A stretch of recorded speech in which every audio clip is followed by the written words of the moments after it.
മുണ്ടക്കൈ ചൂരൽമല ദുരിതബാധിതർക്കായി കൽപ്പറ്റയിൽ സർക്കാർ നിർമ്മിച്ചു നൽകുന്ന ടൗൺഷിപ്പിലെ വീടുകളിലെ വിള്ളൽ പരിശോധിച്ച് റവന്യൂ മന്ത്രി കെ രാജൻ.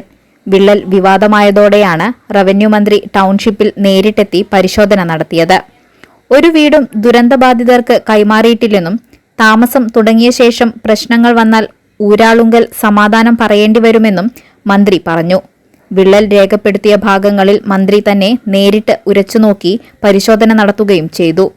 ഒന്നാം ഘട്ടത്തിൽ മുഖ്യമന്ത്രി ഉദ്ഘാടനം ചെയ്ത വീടിന്റെ മേൽക്കൂരയിലാണ് വിള്ളൽ കണ്ടെത്തിയത്.